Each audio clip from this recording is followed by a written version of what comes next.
ಹಂಗೆ ತೋರ್ಸ್ ನನ್ನ ಬಿಡಿಸಿ ಅಲ್ಲ ದೂರ ಹೋಗು ನನ್ ತೆಗಿ ಹಾಯ್ ಫ್ರೆಂಡ್ಸ್ ಹೇಳು. ಹಾಯ್ ಫ್ರೆಂಡ್ಸ್ ವಿಡಿಯೋ ಮಾಡ್ತಾವನೆ. ಇವತ್ತು ನನ್ನ ಮಗ ವಿಡಿಯೋ ಮಾಡ್ತಾ ಇದ್ದಾನೆ. ವಿಡಿಯೋ ಮಾಡುವಂಥದ್ದು ಇದಕ್ಕೆ ವ್ಲಾಗ್ನ ಇವಾಗ ಸ್ಟಾರ್ಟ್ ಮಾಡ್ತಾ ಇದ್ದೀನಿ. ಡ್ಯಾನ್ಸ್ ಆಡ್ಬೇಡ ಕಣಲ್ಲಿ. ವಿಡಿಯೋ ಮಾಡೋದು ಡ್ಯಾನ್ಸ್ ಮಾಡ್ಕೊಂಡು ವಿಡಿಯೋ ಮಾಡೋದು. ನೆನ್ನೆ ವಿಡಿಯೋ ಅಪ್ಲೋಡ್ ಮಾಡಿದ್ನಲ್ಲ ಅದು ಕಂಟಿನ್ಯೂ ಮಾಡೋದಿಲ್ಲ, ಅಲ್ಲೇ ಸ್ಟಾಪ್ ಮಾಡಿದೆ. ಮತ್ತೆ ಮಾರ್ನಿಂಗಿಂದ ಸ್ಟಾರ್ಟ್ ಮಾಡಿದ್ದೀನಿ. ನನಗೆ ಇವತ್ತು ಬೆಳಿಗ್ಗೆನೆ ಸುಮ್ಮನೆ ಡ್ಯಾನ್ಸ್ ಮಾಡಬೇಡ. ಬಿಸಿ ಪಲಾವ್ ಮಾಡಿದ್ದೀನಿ. ಎಲ್ಲ ಥರದ ತರಕಾರಿ ಹಾಕಿ ಜಾಸ್ತಿ ಸಿಂಪಲ್ ಒಂದು ಪಲಾವ್ ಮಾಡಿದ್ದೀನಿ ಇವತ್ತು ಟಿಫನ್ಗದೆ. ಓಕೆ, ನೋಡಿದ್ರಲ್ವಾ ಸ್ಟಾರ್ಟಿಂಗಲ್ಲೇ ವಿಡಿಯೋ ಯಾವ ರೀತಿ ಸ್ಟಾರ್ಟ್ ಆಗಿದೆ ಅಂತ ಅಂದ್ಬಿಟ್ಟು ನನ್ನ ಮಗನಿಗೆ ವಿಡಿಯೋ ಮಾಡೋ ಅಂತ ಮೊಬೈಲ್ ಕೊಟ್ಟಿದ್ದೆ. ಯಾರೋ ಇರಲಿಲ್ಲ ಅಲ್ಲಿ ವಿಡಿಯೋ ಮಾಡೋದಕ್ಕೆ. ನಾನು ಟ್ರೈಪೋಡು ಕೂಡ ತಂದಿರಲಿಲ್ಲ. ವ್ಲಾಗು ಕೂಡ ಬೆಳಗ್ಗೆಯಿಂದ ಏನು ಸ್ಟಾರ್ಟ್ ಮಾಡ್ಕೊಂಡಿರಲಿಲ್ಲ, ಮರ್ತೋಗ್ಬಿಟ್ಟಿದ್ದೆ. ಅಯ್ಯೋ ಇವತ್ತೂ ವ್ಲಾಗ್ ಮಾಡೋಣ ಅಂದ್ಬಿಟ್ಟು ಆವಾಗ ನಾನು ಸ್ಟಾರ್ಟ್ ಮಾಡ್ಕೊಂಡಾಗ ನನ್ನ ಮಗನ ಕೊಟ್ಟಿದ್ರೆ ಅವ್ನು ಸ್ವಲ್ಪ ಶೇಕ್ ಮಾಡಿಬಿಟ್ಟಿದ್ದಾನೆ. ವಿಡಿಯೋದಲ್ಲಿ ಏನು ಸ್ವಲ್ಪ ಚೆನ್ನಾಗಿ ಬಂದಿಲ್ಲ, ಆದರೂ ಕೂಡ ಸ್ವಲ್ಪ ಕ್ಲಿಪ್ಪಿಂಗ್ಸ್ನ ಆ್ಯಡ್ ಮಾಡಿದೆ. ನಿಮಗೆ ಕ್ಲಿಪ್ಪಿಂಗ್ಸ್ ಇಷ್ಟ ಆಗ್ಬೋದು ಅಂತ, ಸ್ವಲ್ಪ ಫನ್ನಿಯಾಗಿರಲಿ ಅಂತ ಅಂದ್ಬಿಟ್ಟು ಆ ಕ್ಲಿಪ್ಪಿಂಗ್ಸ್ನ ಆ್ಯಡ್ ಮಾಡಿದ್ದೀನಿ. ಬೆಳಗ್ಗೆ ತಿಂಡಿ ಮಾಡಿದ್ದೆ, ವೆಜಿಟೇಬಲ್ಸ್ ಎಲ್ಲ ಹಾಕಿ ಜಾಸ್ತಿ ಪನ್ನೀರು, ಹೂಕೋಸು, ಎಲ್ಲ ಥರದ ತರಕಾರಿ ಏನೇನಿತ್ತು ಎಲ್ಲ ಹಾಕ್ಬಿಟ್ಟು ಪಲಾವ್ ಮಾಡಿದ್ದೆ ಸಿಂಪಲ್ಲಾಗಿ. ಮಸಾಲೆ ಏನು ಕೂಡ ರುಬ್ದಲ್ಲೇ ಸಖತ್ತಾಗಿ ಬಂದಿತ್ತು. ಎಲ್ಲರೂ ಕೂಡ ಭರ್ಜರಿಯಾಗಿ ತಿಂಡಿ ಮಾಡಿದ್ವಿ. ಪಲಾವ್ ಅಂತಂದರೆ ನಮ್ಮ ಸೌಮ್ಯಕ್ಕೆ ತುಂಬಾ ಇಷ್ಟ ಆಗುತ್ತೆ. ಅವಳು ಬಂದಾಗಿಂದ ಪಲಾವ್ ಮಾಡಿರಲಿಲ್ಲ, ಇವತ್ತು ಮಾಡಿದೆ.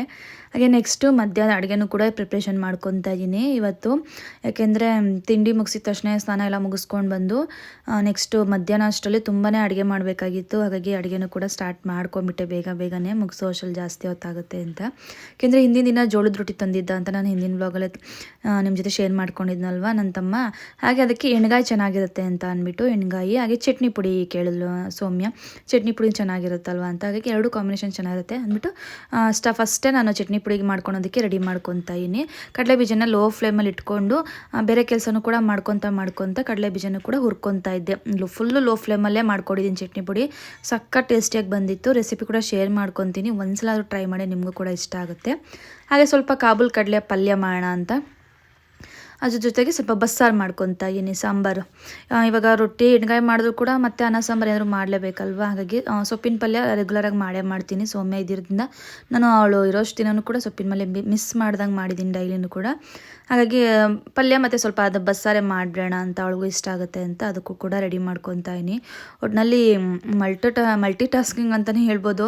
ಎಷ್ಟು ಮಾಡಿದ್ದೀನಿ ಅಂದರೆ ನನಗೆ ಟೈಮ್ ಹೋಗಿರೋದೇ ಗೊತ್ತಿಲ್ಲ. ಬೆಳಗ್ಗೆ ಒಂದು 11 ಗಂಟೆಗೇನೋ ಸ್ಟಾರ್ಟ್ ಮಾಡಿಕೊಂಡೆ, 11 ಗಂಟೆ ಆಗಿತ್ತೇನೋ. ಮಧ್ಯಾಹ್ನ 2 ಗಂಟೆವರೆಗೂ ಮಾಡಿ ಮುಗಿಸ್ಬಿಟ್ಟಿದ್ದೆ. ಅಷ್ಟೊತ್ತಿಗೆ ಗೊತ್ತೇ ಆಗಿಲ್ಲ. ನಿಂತ್ಕೊಂಡು ಮಾಡಿದ್ದೆ ಸಾಕಾಗೋಯ್ತು. ಒಬ್ಬಳೇ ಎಲ್ಲ ಮಾಡೋ ಅಷ್ಟರಲ್ಲಿ ಹೆವಿ ಕೆಲಸ ಆಗೋಯ್ತು. ಹಾಗೆ ನಾನು ಬೆಳಗ್ಗೆಯಿಂದನೇ ಸ್ಟಾರ್ಟ್ ಮಾಡಿಕೊಂಡೆ. ಮಾಡೋಷ್ಟಲ್ಲ ಅಷ್ಟೊತ್ತು ಬೇಕಾಗುತ್ತೆ. ನನಗೆ ನೀಟಾಗಿ ಆಗಬೇಕು, ಗಡಿಬಿಡಿ ಅಂದ್ಬಿಟ್ಟು ಹಂಗೆ ಮಾಡಿದ್ರೆ ಅದು ಕೆಟ್ಟೋಗ್ಬಿಡುತ್ತೆ. ನಿಧಾನ ಆದರೂ ಕೂಡ ನೀಟಾಗಿ ಮಾಡ್ಕೋಬೇಕು ಅಂತ ಮಾಡ್ಕೊತೀನಿ. ಚಟ್ನಿ ಪುಡಿ ರೆಡಿ ಮಾಡ್ಕೊತಾನೆ ಸಾಂಬಾರು ಕೂಡ ಇಟ್ಕೊಂಡು, ಹಾಗೆ ಕಾಬೂಲ್ ಕಡಲೆ ಪಲ್ಯ ಮಾಡೋಣ ಅಂತ ಅದನ್ನು ಕೂಡ ಮಾಡ್ಕೊತಾ ಇದ್ದೀನಿ. ನಾನಿಲ್ಲಿ ಚಟ್ನಿ ಪುಡಿಗೆ ಫಸ್ಟು ಕಡಲೆ ಬೀಜನ ಲೋ ಫ್ಲೇಮಲ್ಲಿ ಒಂದು 10 ನಿಮಿಷ ಹುರ್ಕೊಂಡಿದ್ದೀನಿ.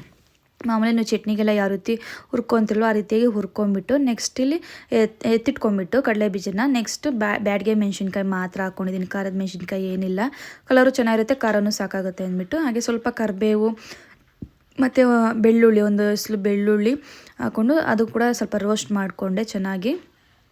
ನಂತರ ಕೊಬ್ಬರಿ ಇತ್ತಲ್ವ ಅದನ್ನು ಕೂಡ ಪೌಡ್ರ್ ಮಾಡ್ಕೊಂಡಿದ್ದೆ. ಕೊಬ್ಬರಿ ಎಲ್ಲ ಕಟ್ ಮಾಡಿಕೊಂಡು ಆ ಪೌಡ್ರನ್ನು ಕೂಡ ಇಲ್ಲಿ ಆ್ಯಡ್ ಮಾಡ್ಕೊತಾ ಇದ್ದೀನಿ. ಹಾಗೆ ಸ್ವಲ್ಪ ಇದಕ್ಕೆ ಹುಣಸೆ ಹಣ್ಣನ್ನು ಕೂಡ ಹಾಕ್ಕೊಂಡು ರೋಸ್ಟ್ ಮಾಡ್ಕೊಂಡಿದ್ದೀನಿ. ಫ್ಲೇಮೆಲ್ಲ ಆಫ್ ಮಾಡಿಬಿಟ್ಟು ಲಾಸ್ಟಲ್ಲಿ ಕಡಲೆಪಪ್ಪನ್ನು ಕೂಡ ಆ್ಯಡ್ ಮಾಡ್ಕೊತಾ ಇದ್ದೀನಿ. ಇದು ಆಪ್ಷನಲ್ಲು, ಬಟ್ ನಾನು ಯಾಕೆ ಹಾಕ್ಕೊಂಡೆ ಅಂದರೆ ಪೌಡರ್ ಥರ ಚೆನ್ನಾಗಿ ಕನ್ಸಿಸ್ಟೆನ್ಸಿ ಚೆನ್ನಾಗಿ ಬರುತ್ತೆ ಅಂತ ಅಂದ್ಬಿಟ್ಟು. ಯಾಕೆಂದರೆ ಇವಾಗ ಕಡಲೆ ಬೀಜ ಎಲ್ಲ ರುಬ್ಬಿಟ್ಟಿದ್ದೇನೆ, ಸ್ವಲ್ಪ ಎಣ್ಣೆ ಬಿಟ್ಕೊಳುತ್ತಲ್ವ. ಹಾಗಾಗಿ ಕಡಲೆಪಪ್ಪು ಹಾಕೋದ್ರಿಂದ ಸ್ವಲ್ಪ ಪೌಡ್ರಾಗಿ ಚಟ್ನಿ ಪುಡಿ ಚೆನ್ನಾಗಿ ಬರಲಿ ಅಂತ ಆ್ಯಡ್ ಮಾಡ್ಕೊತಾ ಇದ್ದೀನಿ. ಇದು ಆಪ್ಷನಲ್ಲು, ಬಟ್ ನಾನು ಯಾವಾಗಲೂ ಯಾವ ರೀತಿ ಚಟ್ನಿ ಮಾಡ್ಕೊತೀನೋ ಕಾಮನಾಗಿ ದೋಸೆಗೆ ಚಪಾತಿಗೆಲ್ಲ ಅದೇ ರೀತಿಯಾಗೆ ಮಾಡ್ಕೊತಾ ಇದ್ದೀನಿ. ಬಟ್ ಬ್ಯಾಡ್ಗೆ ಮೆಣಸಿನ್ಕಾಯಿನ ಯೂಸ್ ಮಾಡ್ತಾಯಿದ್ದೀನಿ ಅಷ್ಟೇ, ಸೇಮು ಪ್ರತಿಯೊಂದು ಐಟಮು ಕೂಡ ಇಲ್ಲಿ ಹಾಕ್ಕೊತಾ ಇದ್ದೀನಿ. ಹಾಗೆ ಇದಕ್ಕೆ ಜೀರಿಗೆನೂ ಕೂಡ ಹಾಕ್ಕೊಂಡಿದ್ದೀನಿ. ಸರಿಯಾಗಿ ರೆಸಿಪಿ ಶೂಟ್ ಮಾಡ್ಕೊಂಡಿಲ್ಲ, ವಿಡಿಯೋ ಎಡಿಟ್ ಮಾಡುವಾಗ ನಾನು ಅನ್ಕೊತಾ ಇದ್ದೀನಿ ಸರಿಯಾಗಿ ರೆಸಿಪಿನೇ ಶೂಟ್ ಮಾಡಿಲ್ವಲ್ಲ ಅಂತ ಅಂದ್ಬಿಟ್ಟು. ಬಟ್ ತುಂಬಾ ಚೆನ್ನಾಗಿ ಬಂದಿತ್ತು, ಎಲ್ಲರಿಗೂ ಕೂಡ ಇಷ್ಟ ಆಯಿತು. ಹಾಗಾಗಿ ರೆಸಿಪಿನ ನಾನು ಹೇಳ್ತಾ ಇದ್ದೀನಿ. ಇಷ್ಟನ್ನು ಕೂಡ ಆ್ಯಡ್ ಮಾಡ್ಕೊಂಡಿದ್ದೀನಿ. ಮತ್ತು ಕಡಲೆ ಬೀಜ ಇಷ್ಟನ್ನು ಹಾಕ್ಕೊಂಡು ಪೌಡ್ರ್ ಮಾಡ್ಕೊಂಡು ರೆಡಿ ಆಗುತ್ತೆ ನೋಡಿ. ಪೌಡ್ರ್ ಮಾಡಿ ಹಾರಾಕಿ ಇಟ್ಟಿದ್ದೀನಿ ಆಲ್ರೆಡಿ ಒಂದು ಬಟ್ಲಲ್ಲಿ ಈ ಕಡೆ ರೈಟ್ ಸೈಡ್ ನೀವು ನೋಡ್ಬೋದು. ಸ್ವಲ್ಪನೇ ತರ್ತರಿಯಾಗಿ ರುಬ್ಕೊಂಡು ಬಿಟ್ಟು ರುಬ್ಕೊಳ್ಳೋಕ್ಕೆ ಒಂದು ಸಲ ರುಬ್ಬಿಟ್ರು ಕಡಲೆ ಬೀಜದ ಎಣ್ಣೆ ಎಲ್ಲ ಬಿಟ್ಕೊಂಡು ಮತ್ತು ನಿಮಗೆ ಒಂಥರ ಮೆತ್ತಗಾಗುತ್ತೆ. ಅದಷ್ಟು ಸ್ವಲ್ಪನೇ ಎಲ್ಲ ಒಟ್ಟಿಗೆ ಹಾಕ್ಕೊಂಡು ರುಬ್ಕೊಂಡು ಪೌಡರ್ ಸ್ಟಿಕ್ಚರ್ ಬರೋ ಹಾಗೆ ರುಬ್ಕೊಂಡು ಎತ್ತಿಟ್ಕೊಳ್ಳಿ. ಹಾರಾಕಿ ಬಿಟ್ಬಿಟ್ಟಿದ್ದೀನಿ. ಇದು ಹಾರಾಕ್ಬಿಟ್ಟು ನೆಕ್ಸ್ಟ್ ಅಡುಗೆ ಕೆಲಸ ಏನಿತ್ತಲ್ವ ಅದು ಕೂಡ ಮಾಡ್ಕೊತಾ ಇದ್ದೀನಿ. ಸೊಪ್ಪನ್ನೆಲ್ಲ ಕಟ್ ಮಾಡಿ ಅದು ಬೇಕಿಟ್ಟು ಮತ್ತು ಸಾಂಬಾರಿಗೆ ಏನು ಬೇಕು ಅದನ್ನೆಲ್ಲ ಕೂಡ ಮಾಡ್ಕೊತಿದ್ದೆ. ಇದೆಲ್ಲ ಅಡುಗೆ ಮಾಡುವಾಗ ನನ್ನ ಮಗಳು ಇಲ್ಲಿ ಎಷ್ಟು ಚೆನ್ನಾಗಿ ಎಂಟರ್ಟೈನ್ಮೆಂಟ್ ಮಾಡ್ತಾಯಿಲ್ಲ ಅಂದರೆ ಡ್ಯಾನ್ಸ್ ಆಡಿಕೊಂಡು ಏನೋ ಒಂದು ಸಾಂಗ್ ಹೇಳ್ಕೊಂಡು ಅವಳಷ್ಟು ಅವಳೇನೇ ಮಾಡ್ತಾಯಿಲ್ಲ. ತುಂಬಾ ಕ್ಯೂಟಾಗಿತ್ತು. ಹಾಗಾಗಿ ಅದನ್ನು ಕೂಡ ಕ್ಲಿಪ್ಪಿಂಗ್ನ ಇಲ್ಲಿ ತೊಗೊಂಡಿದ್ದೀನಿ. ಇಲ್ಲಿ ನೋಡ್ಬೋದು ಎಷ್ಟು ಚೆನ್ನಾಗಿ ಅವಳು ಸ್ಟೆಪ್ಸ್ ಹಾಕೋದಾಗಿರ್ಬೋದು, ಏನೋ ನೆನಪಿಸ್ಕೊತಾಳವಳು ಯಾವಾಗಲೂ ನೋಡಿರೋದು ಯಾವಾಗಲೂ ಆಡಿರೋದನ್ನು ಎಲ್ಲ ಒಂದು ಅರ್ಧ ಸಾಂಗ್ ಹೇಳೋದವಳು ಆಡಿಕೊಂಡು ಏನೋ ಒಂದು ಸ್ಟೆಪ್ ಹಾಕ್ಕೊಂಡು ಸಖತ್ ಕ್ಯೂಟಾಗಿತ್ತು ನೋಡೋದಕ್ಕಂತೂ. ನನಗೆ ವಿಡಿಯೋದಲ್ಲಿ ನೋಡ್ತಾ ಇದ್ರು ಕೂಡ ಸಖತ್ ಇಷ್ಟ ಆಗ್ತಿದೆ. ಅದೊಂದು ಕ್ಲಿಪ್ಪಿಂಗ್ನ ಆ್ಯಡ್ ಮಾಡಿದ್ದೀನಿ. ನೆಕ್ಸ್ಟ್ ಇಲ್ಲಿ ಎಣ್ಣೆ ಬದನೆಕಾಯಿ ಕೂಡ ಆಗ್ತಾಯಿದೆ. ಇದು ಕೂಡ ತುಂಬಾ ಚೆನ್ನಾಗಿ ಬಂದಿತ್ತು. ತುಂಬ ಸಲ ನಾನು ರೆಸಿಪಿ ಕೂಡ ಶೇರ್ ಮಾಡಿದ್ದೀನಿ, ಆದರೂ ಕೂಡ ಒಂದ್ಸಲ ಹೇಳ್ಬಿಡ್ತೀನಿ. ಯಾಕೆಂದರೆ ಮತ್ತೆ ಹೊಸಬ್ರು ನೋಡೋರು ಕೇಳ್ತಾರೆ ಮತ್ತೆ ರೆಸಿಪಿ ಮತ್ತು ವಿಡಿಯೋದಲ್ಲಿ ಚೆಕ್ ಮಾಡಿ ಅಂತ ಅಂದಾಗ ಮತ್ತೆ ನಿಮ್ಗೆ ಅಲ್ಲಿ ಎಲ್ಲ ಹಾಕಿರ್ತೀನಿ ಅನ್ನೋದು ಕೂಡ ನಿಮಗೆ ಗೊತ್ತಿರಲ್ಲ. ಹಾಗಾಗಿ ಇಲ್ಲಿ ಏನು ಮಾಡಿದ್ದೀನಿ ಅಂದರೆ ಬದನೆಕಾಯಿನ ಫಸ್ಟ್ ಎಣ್ಣೆಯಲ್ಲಿ ಚೆನ್ನಾಗಿ ಫ್ರೈ ಮಾಡ್ಕೊಂಡಿದ್ದೀನಿ. ಮಸಾಲೆಗೆ ಇಲ್ಲಿ ಈರುಳ್ಳಿ, ಬೆಳ್ಳುಳ್ಳಿ, ಶುಂಠಿ, ಚಕ್ಕೆ, ಲವಂಗ ಇಷ್ಟನ್ನು ಹಾಕ್ಕೊಂಡು ಚೆನ್ನಾಗಿ ಹುರ್ಕೊಂಬಿಟ್ಟು ಮತ್ತು ಸಾಂಬಾರು ಪುಡಿ ಹಾಕ್ಕೊಂಡಿದ್ದೀನಿ ಅಷ್ಟೇ. ಅಂದರೆ ಧನಿಯಾ ಪುಡಿ, ಖಾರದ ಪುಡಿಯನ್ನು ಹಾಕ್ಕೋಬೋದು, ಇಲ್ಲ ಸಾಂಬಾರು ಪುಡಿಯನ್ನು ನಾನಿಲ್ಲಿ ಧನಿಯಾ ಪುಡಿ, ಖಾರದ ಪುಡಿ ಹಾಕಿ ಇಷ್ಟನ್ನು ಹಾಕ್ಬಿಟ್ಟು ಪೇಸ್ಟ್ ಮಾಡ್ಕೊಂಡಿದ್ದೀನಿ. ಅದೇ ಪೇಸ್ಟ್ ನಾನಿಲ್ಲಿ ಆ್ಯಡ್ ಮಾಡ್ಕೊಂಡಿದ್ದೀನಿ. ಲಾಸ್ಟಿಗೆ ಕಡಲೆಬೀಜ ಮತ್ತು ಎಳ್ಳು, ಕೊಬ್ಬರಿ ಹುರಿದು ಪುಡಿ ಮಾಡಿರೋಂಥ ಪೌಡರ್ನು ಆ್ಯಡ್ ಮಾಡಿಕೊಂಡು ರುಚಿಗೆ ತಕ್ಕಷ್ಟು ಉಪ್ಪು, ನೀರು ಆ್ಯಡ್ ಮಾಡ್ಕೊಂಡು ಚೆನ್ನಾಗಿ ಕುದಿಸ್ಕೊಂಡಿರೋದು ಅಷ್ಟೇ. ಎಣ್ಣೆ ಬದನೆಕಾಯಿ ಈಸಿ, ಡೀಟೇಲಾಗಿ ತೋರಿಸಿಲ್ಲ ಅಂದರೂ ಕೂಡ ನಾನು ಹಾಗೆ ಹೇಳ್ಬಿಟ್ಟಿದ್ದೀನಿ ನಿಮ್ಗೆ ರೆಸಿಪಿ ಗೊತ್ತಾಗಲಿ ಅಂತ.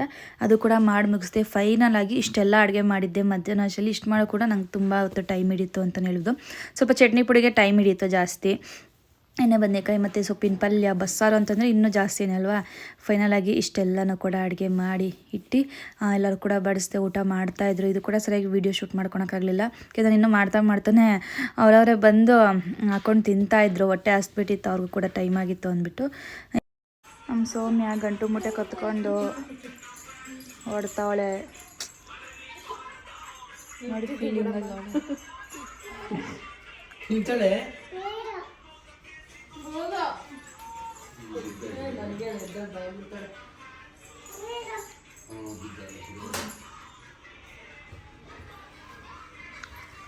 ನೆನಪ ಸಮಾಚಾರ ಯಾವತ್ತು ಬರ್ತೀರಾ? ಹಾಗೆ ಇವತ್ತು ಹೊರಡೋ ಟೈಮ್ ಅಂತೂ ಬಂತು. ನನ್ನ ತಮ್ಮ ಮತ್ತು ನನ್ನ ನಾದಿನಿ ಇಷ್ಟು ದಿನ ಇದ್ದರು, ಚೆನ್ನಾಗಿತ್ತು. ಇರೋಷ್ಟು ದಿನವೂ ಕೂಡ ಚೆನ್ನಾಗಿತ್ತು. ಟೈಮ್ ಹೋಗಿದ್ದೇ ಗೊತ್ತಾಗಲಿಲ್ಲ, ದಿನಗಳು ಹೋಗಿದ್ದೇ ಗೊತ್ತಾಗಲಿಲ್ಲ. ಯಾಕೆಂದರೆ ಮನೆಗೆ ಯಾರನ್ನ ಬಂದರೆ ಹಾಗೆ ಅಲ್ವಾ, ಮಾತುಗಳು ಹೇಳ್ಕೊಂಡು ಏನೋ ದಿನಗಳೇ ಗೊತ್ತಾಗಲಿಲ್ಲ. ಇವತ್ತು ಅವರು ಕೂಡ ಹೊರಡ್ತಿದ್ದಾರೆ ಊರಿಂದ. ಅವ್ರ ಅಮ್ಮ, ಅವ್ರ ಅಣ್ಣ ಎಲ್ಲರೂ ಕೂಡ ಬರ್ತಿದ್ದಾರೆ. ಹಾಗೆ ಅವರು ಕೂಡ ಹೊರಟಿದ್ರು. ನಾನು ಎಲ್ಲ ಕೂಡ ಏನೇನು ಅಡುಗೆ ಮಾಡಿದ್ನಲ್ವ ಅದನ್ನು ಕೂಡ ಸ್ವಲ್ಪ ಕೊಟ್ಟು ಕಳಿಸ್ದೆ, ಹೋಗಿ ತಿನ್ನೋ ಅಂತ ಅಂದ್ಬಿಟ್ಟು. ಇಲ್ಲ ಕೂಡ ಬ್ಯಾಗೆಲ್ಲ ಪ್ಯಾಕ್ ಮಾಡ್ಕೊಂಡಿದ್ಲು ಸೌಮ್ಯ. ಅವಳಿಗೂ ಕೂಡ ಸ್ವಲ್ಪ ಬೇಜಾರಿತ್ತು. ಯಾಕೆಂದರೆ ಇದ್ಲವ 4 ದಿನದಿಂದ. ಅವಳಿಗೂ ಸ್ವಲ್ಪ ಹೋಗೋಕ್ಕೆ ಹಂಗೆ ಅನ್ಸೋದದು. ನಾವಾದರೂ ಅಷ್ಟೆಲ್ಲ ನಾವು ಹೋಗಿದ್ದೀವಿ ಅಂದರೆ ಅಲ್ಲಿದ್ದು ಸ್ವಲ್ಪ ಸೆಟ್ ಆಗಿಬಿಟ್ಟಿದೆ ಅಂತಂದರೆ ಬೇಜಾರಾಗೇ ಆಗುತ್ತೆ. ಅದರಲ್ಲೂ ಅವಳಿಗೆ ನಮ್ಮ ಮಕ್ಕಳು ಅಂದರೆ ತುಂಬಾ ಇಷ್ಟ ಆಗುತ್ತೆ. ಮಕ್ಕಳ ಜೊತೆ ಜಾಸ್ತಿ ಟೈಮ್ ಸ್ಪೆಂಡ್ ಮಾಡಿದ್ದಾಳೆ. ಅಲ್ಲ ಅಂತಂದರೆ ಒಬ್ಬಳೇ ಇರ್ತಾಳೆ, ನಮ್ಮಮ್ಮ ಇರ್ತಾರೆ ಅಷ್ಟೇ, ಯಾರೂ ಇರಲ್ಲ ಇನ್ನು ಮನೆಯಲ್ಲಿ. ಬೆಳಿಗ್ಗೆ ಹೋದರೆ ಸಂಜೆ ಬರ್ತಾರೆ. ಇಲ್ಲಿ ಮಕ್ಕಳ ಜೊತೆ ಇದ್ದಿದ್ದು ಕೂಡ ಅವಳಿಗೆ ಟೈಮ್ ಹೋಗಿದ್ದು ಗೊತ್ತಾಗಲಿಲ್ಲ, ದಿನಗಳು ಕಳೆದಿದ್ದು ಗೊತ್ತಿಲ್ಲ. ಚೆನ್ನಾಗಿದ್ಲು ಆರಾಮಾಗಿ. ಇವಾಗ ಹೋಗ್ತಿದ್ಲು. ಅವಳಿಗೂ ಸ್ವಲ್ಪ ಬೇಜಾರಿತ್ತು. ಏನೂ ಮಾಡೋಕ್ಕಾಗಲ್ಲ, ಹೋಗಲೇಬೇಕಲ್ವ. ಹಾಗಾಗಿ ಹೋಗುವಾಗ ಕುಂಕುಮ ಕೂಡ ಕೊಟ್ಟು ಕಳಿಸ್ದೆ. ಇಷ್ಟು ವ್ಲಾಗ್ ಅಂತಲೇ ಅನ್ಬೋದು ಇವತ್ತು. ನಮಗೂ ಕೂಡ ಬೇಜಾರಾಗ್ತಿತ್ತು ಹೋಗ್ತಾ ಇರೋದಕ್ಕೆ. ಜೊತೆಯಲ್ಲಿದ್ಲು, ಮಾತುಗಳು ಹೇಳ್ಕೊಂಡು ನನಗೂ ಕೂಡ ಟೈಮ್ ಪಾಸ್ ಆಯಿತು. ದಿನಗಳು ಹೋಗಿದ್ದು ನನಗೂ ಕೂಡ ಗೊತ್ತಾಗಲಿಲ್ಲ. ತುಂಬಾ ಟೈಮ್ ಕಳೆದ್ವಿ ಅಂತಲೇ ಹೇಳ್ಬೋದು. ಇನ್ನು ಸ್ವಲ್ಪ ದಿನ, ಇವಾಗ 7 months ಅಲ್ವಾ, ಇನ್ನೊಂದು ಮಂತ್ ಇರ್ತಾಳಷ್ಟೇ ಇಲ್ಲಿ ಚಿಕ್ಕಬಳ್ಳಾಪುರದಲ್ಲಿ. ನೆಕ್ಸ್ಟ್ 9 monthಲ್ಲಿ ಸೀಮಂತ ಮಾಡಿ ಮತ್ತೆ ಅವ್ರ ಮನೆಗೂ ಕೂಡ ಕಳಿಸ್ಬಿಡ್ತೀವಿ ನಾವು. ಇನ್ನು ನೆಕ್ಸ್ಟ್ ಇನ್ನು 1 year ಆಗುತ್ತೋ 9 months ಆಗುತ್ತೋ, ಎಷ್ಟು ತಿಂಗ್ಳಿಗೆ ಬರ್ತಾಳೋ ಗೊತ್ತಿಲ್ಲ. ಬಂದರೆ ಮಧ್ಯದಲ್ಲಿ ಬಂದು ಹೋಗಿರ್ಬೋದು. ಇನ್ನು 1 yearವರೆಗೂ ಕೂಡ ಅವ್ರ ಅಮ್ಮ ಮನೇಲಿ ಹಾಸನಲ್ಲೇ ಇರ್ತಾಳೆ.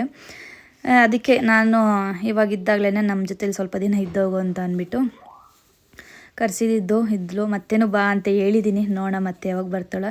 ಹಾಗೆ ಈ ವ್ಲಾಗಲ್ಲೇ ಲಾಸ್ಟ್ ಅಂತ ಅನ್ಕೊತೀನಿ ಸೌಮ್ಯನ ನೋಡೋದು. ನೆಕ್ಸ್ಟ್ ಏನಿದ್ರು ಸೀಮಂತ ಫಂಕ್ಷನ್ ಅಥವಾ ನೆಕ್ಸ್ಟ್ ಏನಾದರೂ ಬಂದಾಗ ಮತ್ತೆ ವೀಡಿಯೋ ಮಾಡಾಕ್ತೀನಿ. ಆದಷ್ಟು ನಿಮಗೂ ಕೂಡ ಇಷ್ಟ ಆಗುತ್ತೆ ಈ ಥರದ್ದು ವೀಡಿಯೋಸ್ ಎಲ್ಲ. ಹಾಗಾಗಿ ಆದಷ್ಟು ಶೂಟ್ ಮಾಡ್ಕೊಂಡಿದ್ದೀನಿ. ಅವಳು ಎಷ್ಟು ದಿನ ಇದ್ಲೋ ಅಷ್ಟು ದಿನ ಕೂಡ ಶೂಟ್ ಮಾಡಿ ವಿಡಿಯೋನ ಅಪ್ಲೋಡ್ ಮಾಡಿದ್ದೀನಿ. ಐ ಹೋಪ್ ನಿಮಗೆ ಇವತ್ತಿನ ವ್ಲಾಗು ಕೂಡ ಇಷ್ಟ ಆಗಿದೆ ಅಂತ ಅನ್ಕೊತೀನಿ.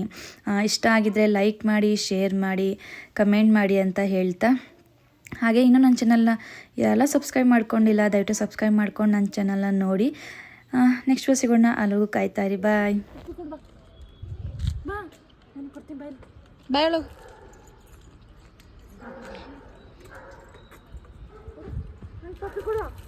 ನಿಧಾನ ನಿಧಾನ.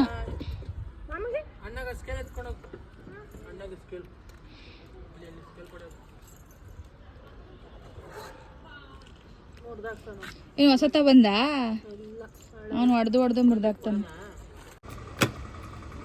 ಕಾಲಿನೇನು ಇಟ್ಟಿರ್ತಾನೆ. ಬಾಯ್ ಬಾಯ್ ಚೆನ್ನ ಬಾಗ್ಲ ಹಾಕೋ.